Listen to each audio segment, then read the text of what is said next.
En este video estudiaremos la clasificación de los números y estudiaremos también las propiedades que tienen estos. Entonces, iniciemos con la clasificación de los números.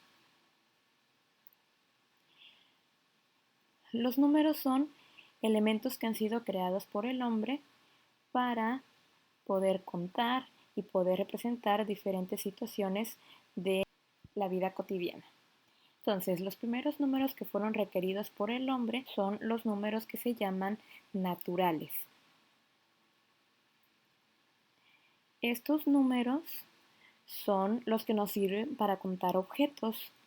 Entonces, los números naturales son el 1, el 2, el 3, el 4 y continúan hasta infinito. Estos números se representan con una letra N mayúscula con una doble rayita al principio, es decir, nos referimos a este conjunto de números simplemente con este símbolo. Estos números evidentemente no son suficientes para representar todas las situaciones en las que requerimos contar. Hacen falta otros números. Entonces, si a estos números que ya teníamos les agregamos el 0, les agregamos el -1, -2, -3, -4 y continuamos así hasta menos infinito. Entonces, este conjunto de números recibe un nombre que es el de enteros. Y estos números o este conjunto se representa por medio de una letra Z con doble rayita en medio. Estos números, aunque son muchísimos, son infinitos de hecho, siguen siendo insuficientes para representar cosas de nuestro entorno, de la naturaleza. Entonces hacen falta otro tipo de números, como por ejemplo un medio, -3/5, 1.87, 0.333333, ¿ok? Entonces, si a todos los que ya teníamos anteriormente, que eran los enteros, le agregamos los números fraccionarios o decimales, formamos un nuevo conjunto que se llama el conjunto de los números racionales.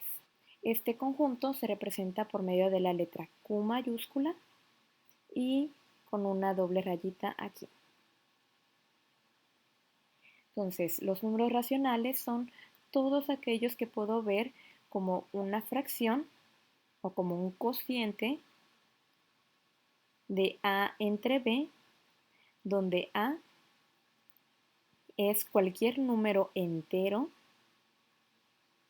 y B es cualquier número natural. Entonces tenemos, por ejemplo, el -1, el 0, el 1, el 2, etc. Aunque aparentemente estos no sean números fraccionarios, recordemos que es muy sencillo convertirlos a fracción simplemente escribiendo un 1 abajo. Entonces, como estos números, los enteros, los puedo ver como fracción, eso significa que también son racionales. Por lo tanto, dentro de los números racionales podemos tener números enteros, como estos. Podemos tener números fraccionarios. Y recordemos que las fracciones hay de varios tipos. Tenemos fracciones propias, fracciones impropias, fracciones mixtas. Y también tenemos números decimales.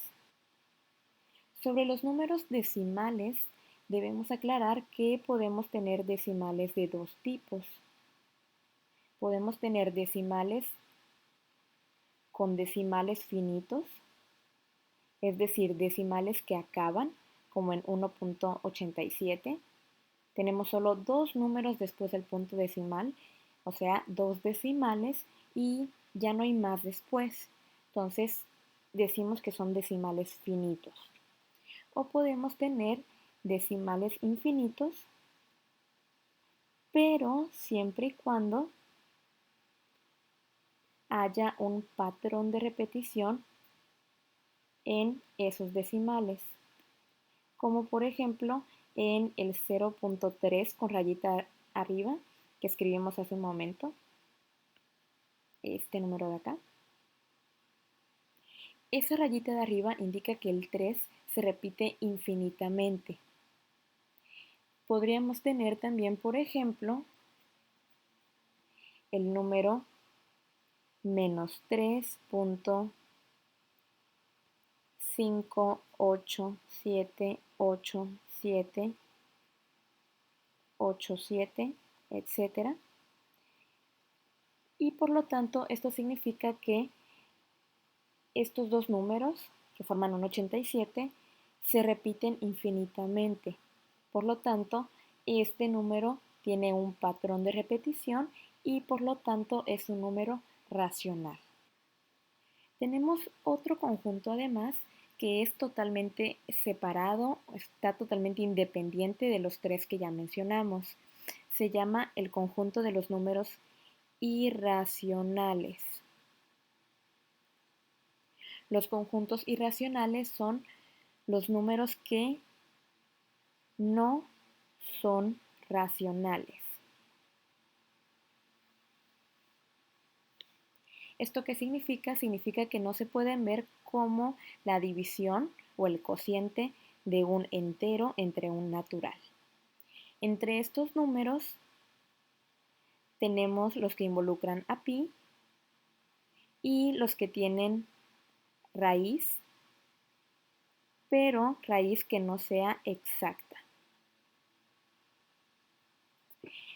Es importante mencionar que también estos números los podemos representar de forma decimal, pero cuando están en su forma decimal, estos números tienen infinitos decimales,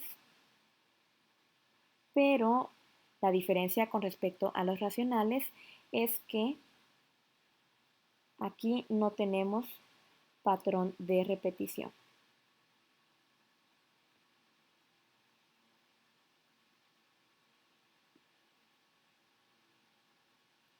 Entonces recordemos que el número pi, aunque generalmente lo conocemos como 3.1416, en realidad su valor es 3.14159 y después del 9 hay infinitos decimales, infinitos números, pero nunca hay un patrón de repetición que me permita saber cuál es el decimal que sigue.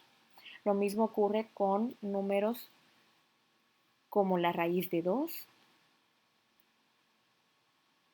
la raíz de 3, 5pi, a 3/4 de pi, a 5 raíz de 2 sobre 3, etc. ¿Okay? Entonces, desde el momento que aparezca el número pi o aparezca alguna raíz que no es exacta, eso significa que tenemos números irracionales. Ahora, si nosotros juntamos todos estos números, formamos un solo conjunto llamado el conjunto de los números reales. Los números reales se representan por medio de una letra R mayúscula con doble rayita y estos números reales son todos los que ustedes conocen hasta este momento. Los números tienen diversas propiedades que nos permiten hacer las operaciones entre ellos. Estas propiedades son tan sencillas y tan comunes que en realidad al hacer las operaciones no nos damos cuenta de que estamos aplicando las propiedades, pero la importancia recae cuando entramos a estudiar álgebra, porque estas propiedades vuelven a aplicarse con las variables, ya que al final de cuentas las variables nos representan números. Entonces, la primera propiedad que tienen los números es la propiedad que se llama conmutativa.